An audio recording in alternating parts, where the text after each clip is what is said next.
Chaque nuit, nous regardons le ciel sans même penser à quel point des mondes incroyables se trouvent tout près de nous.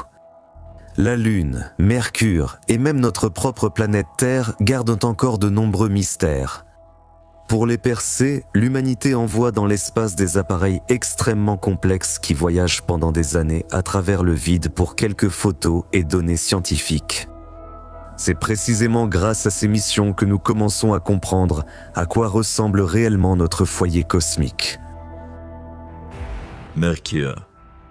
Un monde de chaleur infernale, de froid glacial, d'atmosphère extrêmement raréfiée et d'immenses cratères. Cette minuscule planète a été activement étudiée au cours des siècles passés par les astronomes de la Syrie, de la Grèce antique, de l'Égypte, de la Chine, ainsi que par les astronomes indiens et arabes. C'est Galilée Galiléo qui a été le premier à observer Mercure au télescope au XVIIe siècle, alors qu'il étudiait les phases de Vénus. Ensuite, de nombreux scientifiques ont observé cet objet. Pierre Gassendi, Giovanni Zuppi, John Bevis et Hagen Schröter. Les recherches se poursuivent encore aujourd'hui.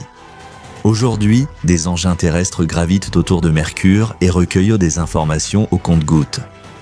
Et pourtant, à ce jour, c'est la planète la moins étudiée du système solaire. Pourquoi? Essayons de comprendre. Envoyer un appareil vers Mercure est une tâche trop complexe. C'est pourquoi il n'a été visité que par 2 sondes, Mariner 10 et Messenger. Actuellement, aucune sonde automatique terrestre n'est capable d'effectuer un vol direct vers la planète sans utiliser des manœuvres gravitationnelles à plusieurs niveaux. Pour atteindre une orbite hautement elliptique, la sonde doit freiner brusquement, mais pour s'approcher de la surface mercurienne, elle doit au contraire accélérer. Les manœuvres rapides consomment énormément de carburant. Ainsi, dans toute l'histoire de l'astronautique, il n'a pas été possible d'envoyer plus d'appareils près de Mercure. Mais ceux qui ont visité l'orbite de la planète ont envoyé sur Terre de nombreuses photos et données qui aident à comprendre ce monde étrange.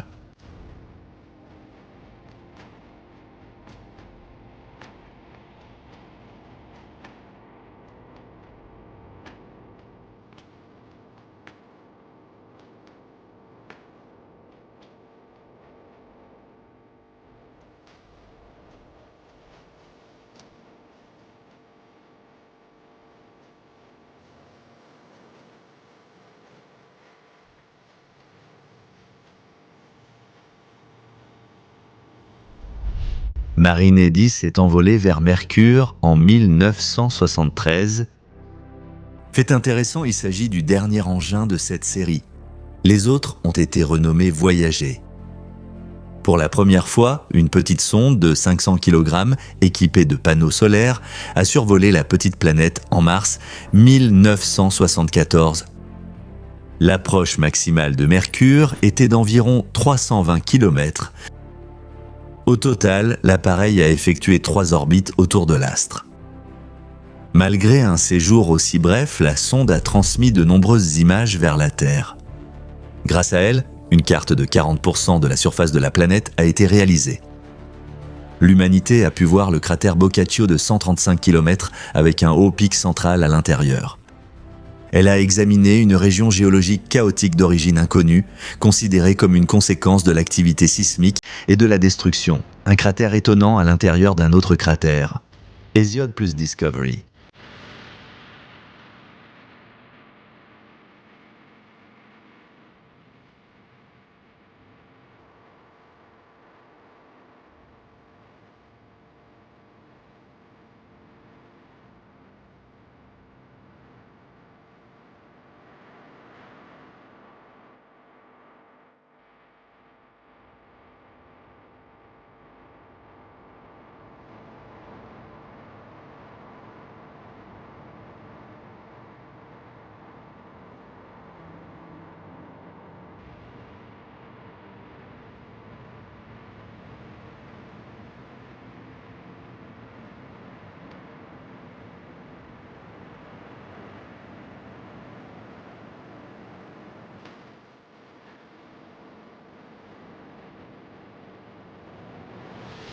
Mariner 10 a découvert pour la première fois qu'en termes de densité de cratères, Mercure surpassait même la Lune.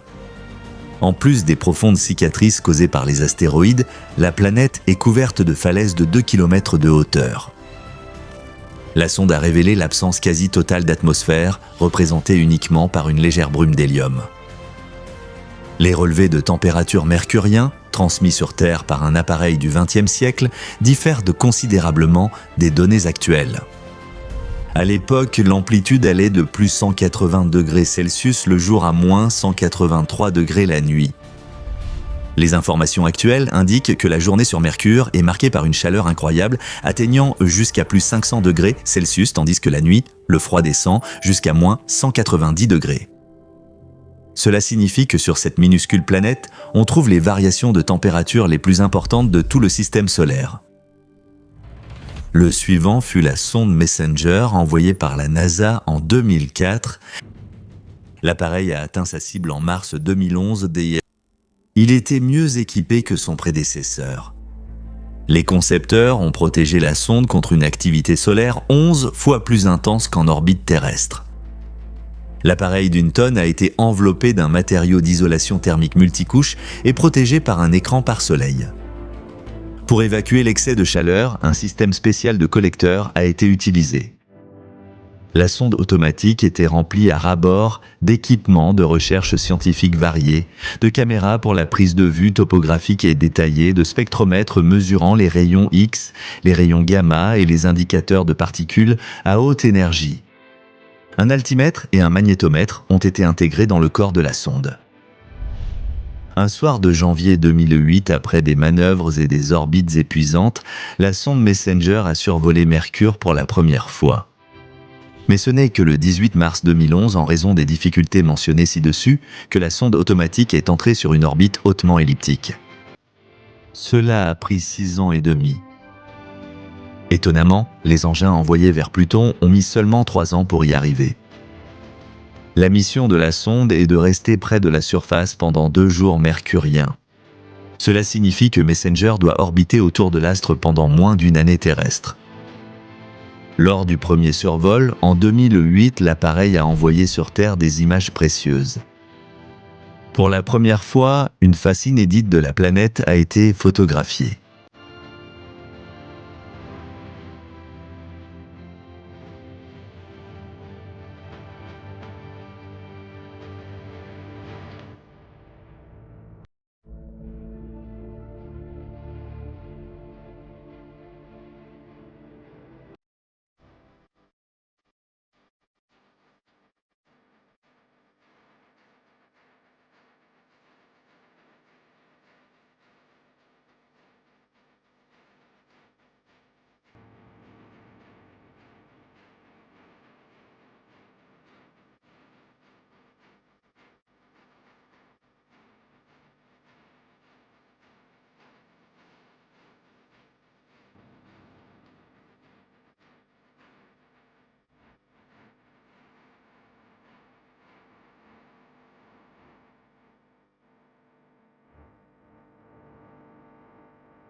Au cours de la mission, jusqu'à l'écrasement de Messenger en 2015, plus de 227 000 images de Mercure ont été prises.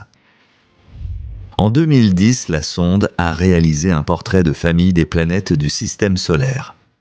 C'est un défi particulier lancé par Voyager en 1990.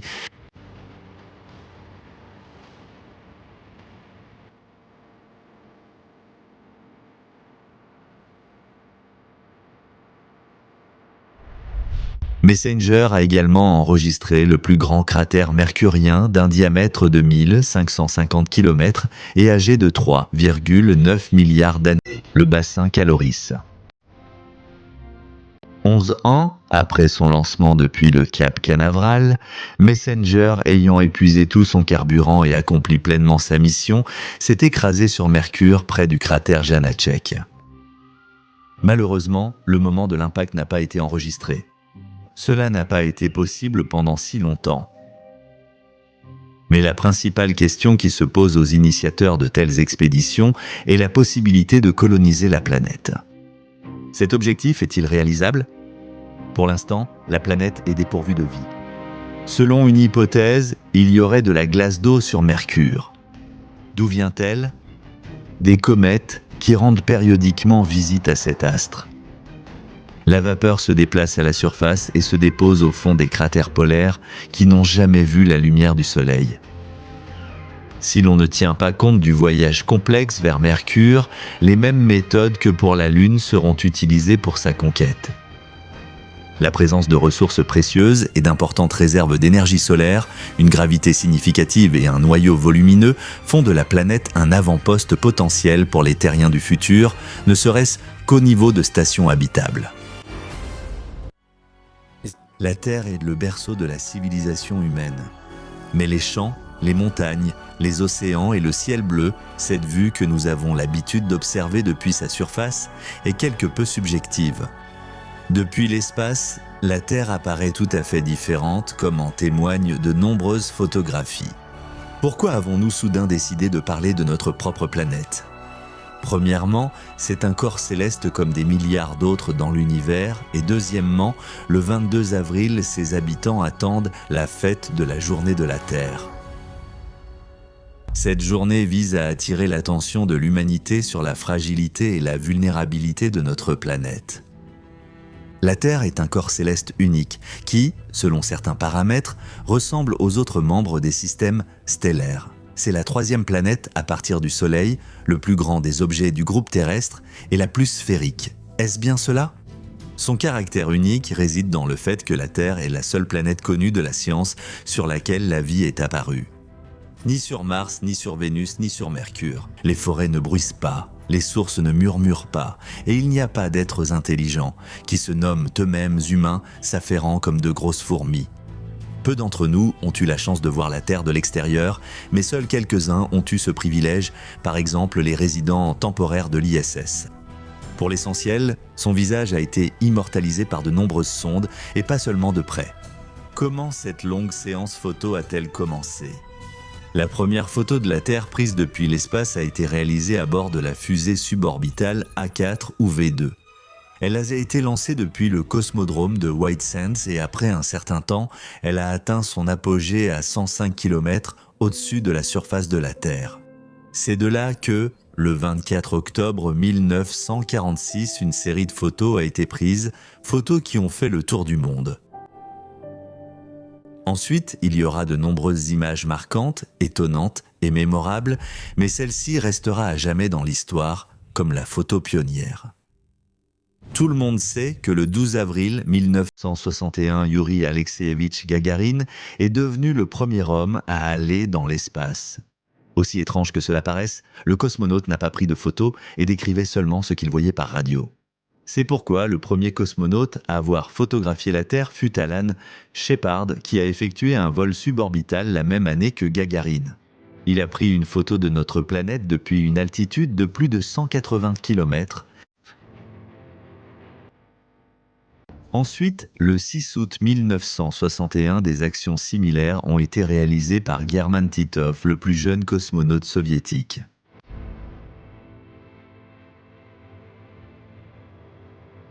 Découvrez l'une des photos les plus controversées apparues en 1972 lors de l'alunissage des astronautes d'Apollo 17. Sur cette photo, Harrison Schmitt place le drapeau américain devant un fin croissant de terre lointain. Pendant des années, des débats ont eu lieu sur l'authenticité ou la mise en scène de cette photo. L'histoire tranchera entre les débatteurs, mais si l'on regarde d'autres photos montrant la Terre et la Lune, il ne reste aucun doute. Les événements se sont réellement déroulés en dehors de notre planète.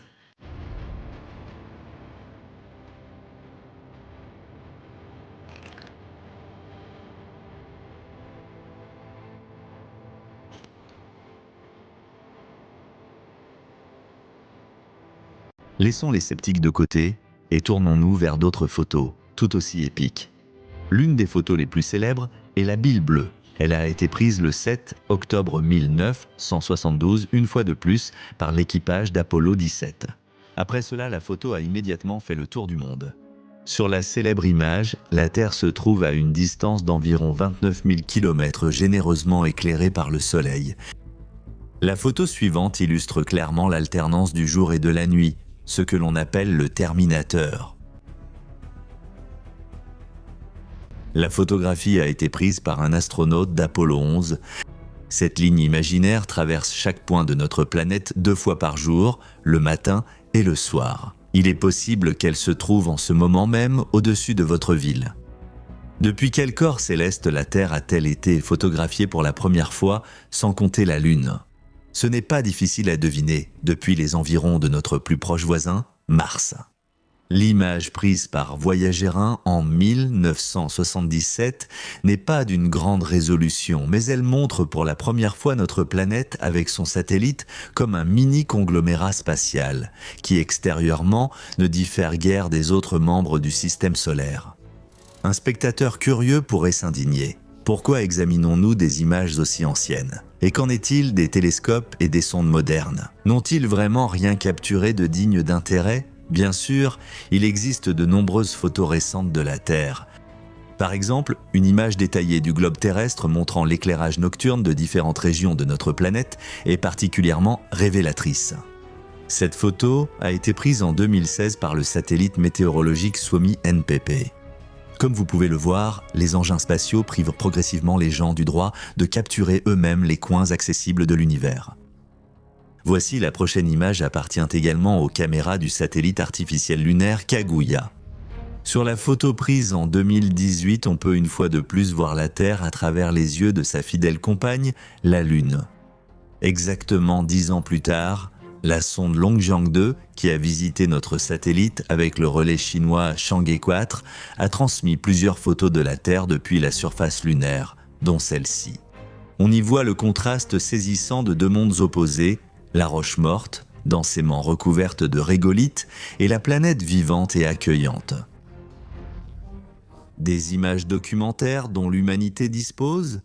En aucun cas, la séance photo de la Terre ne fait que commencer, compte tenu du nombre de projets de lancement de stations interplanétaires automatiques annoncés par la NASA ces dernières années. En attendant, revenons aux images déjà existantes. Il y en a beaucoup. Voici la première image. Le satellite DSKVR, situé à 1,5 million de kilomètres de la Terre, au point de Lagrange, a réussi à capturer un spectacle unique, le passage de la Lune devant le disque terrestre. Voyager 1 n'est pas le seul à avoir réussi à capturer la Terre depuis les environs de Mars. De plus, depuis la surface de la planète rouge, le rover Curiosity a également réussi à la photographier. Cela s'est produit en 2014 à une distance d'environ 160 millions de kilomètres. Qu'en est-il des photos de notre planète envoyées depuis les environs d'autres objets en dehors de la Lune et de Mars ? Il y en a aussi. En fait, il y en a même plus que vous ne le pensez. Allons-y dans l'ordre, en commençant par la première planète à partir du Soleil. Le 6 mai 2010, la sonde Messenger a capturé la Terre et la Lune depuis l'orbite de Mercure, qui se trouvait alors à une distance de 183 millions de kilomètres. Sur la photo, les deux objets ressemblent simplement à deux points lumineux. Une histoire intéressante est arrivée en 2013 avec la sonde Cassini. L'appareil filmait des vidéos avec tant de détails et de dévouement, concentrés sur Saturne, que la Terre est accidentellement apparue dans le cadre. Bien sûr, il est impossible de voir la Lune d'aussi loin. Voici un résultat intermédiaire du travail de la sonde OSIRIS-REx, envoyée vers l'astéroïde Bennu afin de prélever des échantillons de sol. Sur la première image, on peut voir la Terre et la Lune à une distance de 5 millions de kilomètres et sur la seconde à plus de 63 millions de kilomètres. Mais la photo la plus lointaine de la Terre, la légendaire point bleu pâle, a été prise le 14 février 1990 par Voyager 1 à une distance de 6,4 milliards de kilomètres, c'est-à-dire près de l'orbite de Pluton. Cette petite étoile orpheline, pâle et à peine visible, qui est notre seule maison, paraît perdue et solitaire au milieu de l'obscurité cosmique. Sans quoi ne pouvons-nous pas imaginer le ciel nocturne ? Quel astre influence directement de nombreux processus, des processus qui se produisent sur notre planète ? Quels sont les états titanesques qui se disputent la première place dans l'exploration de la surface et des profondeurs de cet objet ? Bien sûr, vous avez deviné qu'il s'agira de la Lune. La présence de ce satellite, tout comme son absence éventuelle dans notre ciel, a ou pourrait avoir un impact global sur l'existence de l'humanité. C'est pourquoi l'étude détaillée de l'objet le plus proche de nous revêt une importance primordiale pour des géants comme les États-Unis et la Chine. Ici, on retrouve la vieille lutte pour la suprématie et les ressources, deux fléaux qui poursuivent l'humanité depuis toujours sur Terre. Mais qui remportera cette course spatiale ? Disons-le tout de suite, pour l'instant la Chine est en tête, tandis que la NASA, avec son programme Artemis, traîne tristement à l'arrière-garde. Alors, la Lune, comment s'est-elle formée exactement et quand est-elle devenue notre voisine ? Il existe trois principales hypothèses sur l'apparition du satellite dans notre ciel. La première affirme que la Lune et la Terre se sont formées à partir du même nuage protoplanétaire. La deuxième soutient que la Terre, en tant qu'objet plus massif, a un jour capturé la Lune grâce à sa gravité et l'a forcée à tourner autour d'elle. Mais l'hypothèse la plus populaire, confirmée par les analyses d'échantillons de sol et d'autres recherches, est celle de la collision géante ou méga-impact. Il s'agit d'une collision ancienne entre la Terre et un objet de taille similaire, à peu près aussi grand que Mars. À la suite de cet événement catastrophique, la Lune s'est formée à partir des débris. Quelles sont les nouvelles découvertes scientifiques récentes qui ont partiellement confirmé la dernière théorie ? Elles sont liées aux activités de la Chine, des sondes lunaires chinoises Chang'e. Les missions qui leur ont été confiées consistent à étudier la surface et l'intérieur de la Lune, car ce projet fait partie du programme lunaire global de la Chine. Chang'e 3 a transporté le rover lunaire Yutu sur la Lune. Chang'e 4 a permis l'atterrissage du rover Yutu 2 à la surface du satellite. Chang'e 5 en 2020 a rapporté sur Terre des échantillons de sol lunaire pour la première fois depuis 1976. Mais Chang'e 6 à l'été 2024 a accompli quelque chose qui n'avait jamais été fait auparavant. Il a prélevé du sol sur la face cachée de la Lune. En fait, cette mission a comporté de nombreux événements exclusifs. Par exemple, Yutu 2 a, pour la première fois dans l'histoire de l'astronautique, pris une photo de la face cachée de notre satellite à courte distance. Comme il est impossible de transmettre directement des données vers la Terre depuis cet hémisphère, puisque la Lune est en rotation synchrone et nous montre toujours la même face, la Chine a pris soin de résoudre ce problème à l'avance. Déjà en 2018, un satellite relais artificiel nommé Queqiao a été placé au point de Lagrange entre la Terre et la Lune. Il joue avec succès l'intermédiaire et transmet des informations précieuses au centre chinois de contrôle des vols de la sonde automatique. D'ailleurs, le rover lunaire Yutu de même, en mode veille, a dû endurer les températures extrêmes de la nuit lunaire lorsque les instruments indiquaient environ -190 degrés Celsius. L'appareil se trouve toujours sur la face cachée de la Lune et s'y déplace extrêmement lentement, littéralement à tâtons, en explorant la surface de notre satellite. La vitesse d'escargot s'explique par les caractéristiques du sol, qui diffèrent de celles du côté visible du satellite. Le rover lunaire détient désormais le record de durée d'exploitation, ayant fonctionné sur la Lune pendant 340 jours terrestres. Qu'a donc découvert l'appareil sur la face cachée de la Lune ? La Chine ne s'empresse pas de partager des nouvelles importantes ou sensationnelles avec le monde, en partie parce qu'elle ne souhaite pas aider ses principaux concurrents dans la course à la mission organisée par la NASA appelée Artemis. Cependant, certaines informations parviennent tout de même à filtrer dans les revues scientifiques Science et Nature et par conséquent sur les portails médiatiques. À l'heure actuelle, on sait que sur la face cachée de la Lune, un appareil chinois a découvert d'étranges perles de verre anorthositiques qui sont très probablement issues d'un impact. Elles ont aussitôt été appelées verres météoritiques. Apparemment, elles sont apparues, ici, à la suite d'attaques d'astéroïdes, lorsque la surface fondait littéralement sous l'effet des températures élevées provoquées par les impacts. Le Yutu 2 a également détecté de l'olivine et de l'orthopyroxène, probablement remontés à la surface depuis le manteau lunaire, là encore à la suite d'un impact. Les niveaux de radiation à la surface du satellite ont également été mesurés, d'ailleurs pour la première fois. Il s'est avéré que ces paramètres sont presque 2 fois plus élevés que sur l'ISS et 200 fois supérieurs à ceux de la surface de la Terre. Une expérience biologique unique a également été réalisée à bord du module d'atterrissage. Dans un conteneur spécial se trouvaient des graines de pommes de terre, de colza et d'autres plantes, ainsi que des œufs de mouches drosophiles. Après l'alunissage, les graines ont été arrosées automatiquement. Par la suite, certaines d'entre elles ont germé, ce qui a constitué une sensation biologique, car c'est la première fois que des graines germent à la surface d'un autre corps céleste.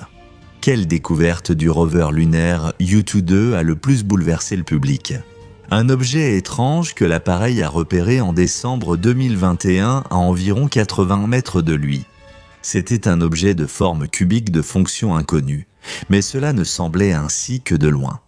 En s'approchant, il s'est avéré que c'était une pierre à la configuration originale, très probablement détachée de quelque chose de plus grand et projetée depuis les profondeurs du cratère.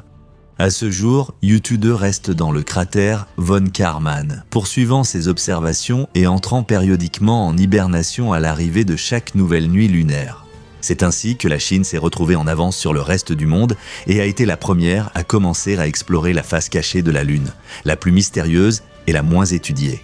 Que peut-on dire à propos de Chang'e 5 ? Où et quand l'appareil, nommé d'après la déesse chinoise de la Lune, s'est-il posé ? Le 1er décembre 2020, la sonde automatique de retour s'est posée avec succès sur un plateau basaltique vieux d'environ 2 milliards d'années situé dans l'océan des tempêtes. C'est la plus grande mer lunaire de l'hémisphère visible de la Lune. L'océan des tempêtes mesure environ 2500 km de diamètre et sa superficie est d'environ 4 millions de kilomètres carrés.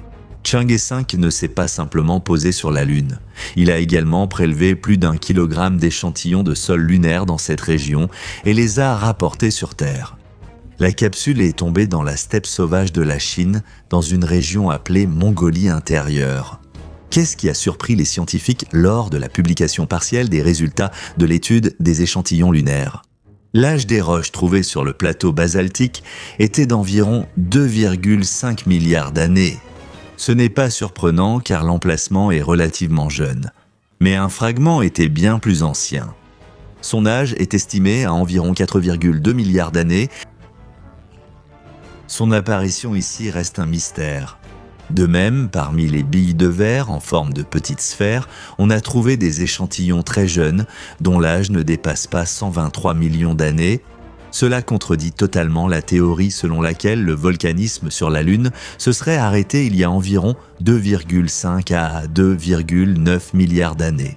Mais pourquoi n'avons-nous pas observé d'éruptions volcaniques lors de l'observation visuelle de notre satellite ? De tels événements, même à petite échelle, sont observables avec un télescope. La réponse à cette question demeure inconnue pour l'instant. Quoi qu'il en soit, cela remet en question les conceptions actuelles de la géologie du satellite et nécessite des recherches supplémentaires. Quelles autres révélations attendèrent la communauté scientifique en lien avec les activités de la mission Chang'e 5 ? Un nouveau minéral phosphaté a été découvert, c'est le 6e élément trouvé par l'homme à la surface de la Lune. De plus, les scientifiques chinois ont extrait de l'eau à partir des échantillons de sol lunaire. Cela s'est produit lors du chauffage du matériau. Ici, l'application pratique des connaissances entre en jeu, par exemple lors de la colonisation de la Lune ou de la création d'une base de transit à sa surface. Si l'on peut obtenir 76 ml d'eau à partir d'1 gramme de sol lunaire, alors à partir d'1 tonne, on obtiendra déjà 76 litres d'eau, ce qui suffirait à une 50aine d'astronautes pour une journée entière. Cela change fondamentalement la perception de la surface morte du satellite et rend les projets de son exploitation beaucoup plus réalistes. Et enfin, Chang'e 6.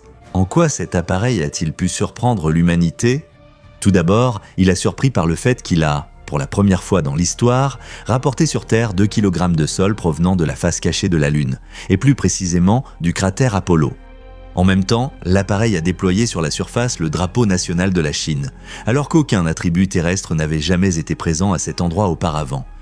S'appuyant sur l'expérience de la station automatique précédente, Chang'e 6 a livré le 25 juin 2024 des échantillons de sol sur Terre dans la même région, à savoir la région autonome de Mongolie intérieure. Les premiers résultats de l'étude des roches provenant de la face cachée de la Lune sont très peu couverts dans la presse scientifique. En particulier, il est indiqué que le sol à cet endroit est plus poreux et meuble et que l'échantillon contient beaucoup de plagioclase. Ce minéral est considéré comme magmatique et assez répandu dans l'espace. Par exemple, il a été trouvé sur l'astéroïde Itokawa.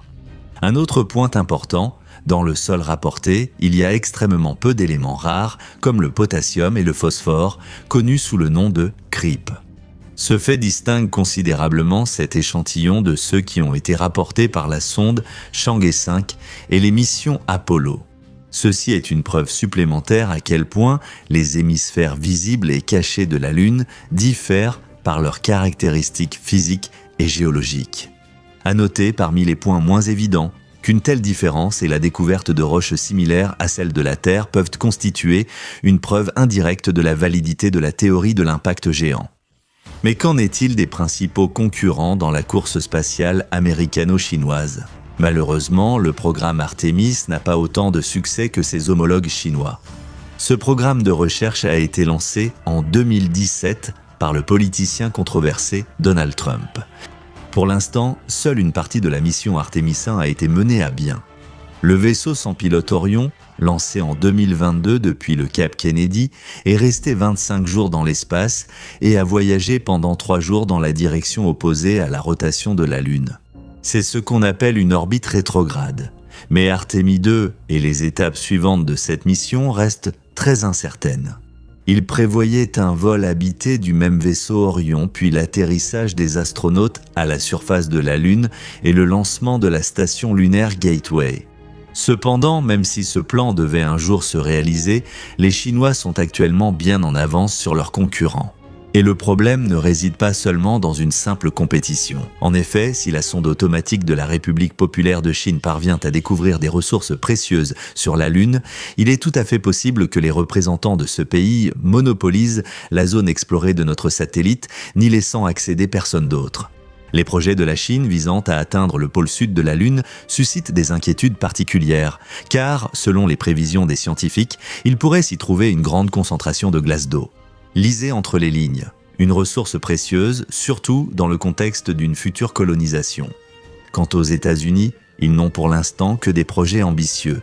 Un atterrissage au pôle sud de la Lune d'ici 2030, un atterrissage avec équipage sur la Lune en 2031, un débarquement sur le satellite avec livraison d'un croiseur lunaire en 2032 et ainsi de suite. Y compris la mission Artemis 10 qui prévoit un séjour prolongé des astronautes à la surface de la Lune jusqu'en 2035.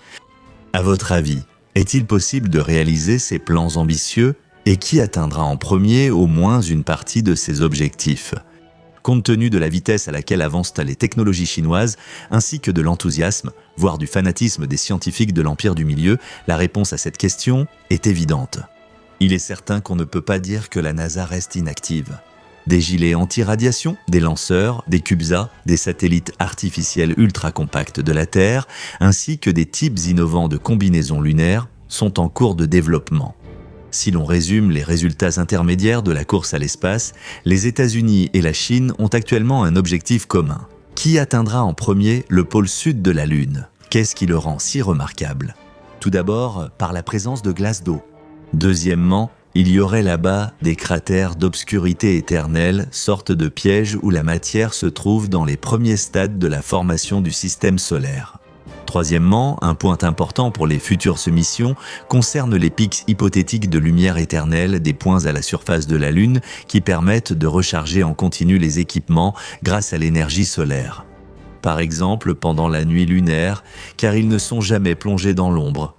La conquête de la Lune et la primauté dans ce domaine, compte tenu de l'ampleur des acteurs impliqués dans cette course, auront-elles un impact sur l'équilibre des forces et la géopolitique mondiale ? Partagez vos avis dans les commentaires. Eh bien, terriens, ce n'est pas la fin de la vidéo. Nous avons encore devant nous des épisodes très intéressants et spectaculaires.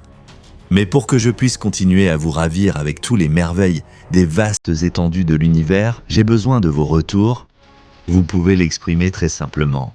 Il suffit de mettre un like électronique sous cette vidéo car nous n'avons tout simplement pas d'autres likes et de continuer la phrase « Je sais ». Ainsi, vous montrerez que nous avançons dans la bonne direction. Ne changez pas de chaîne,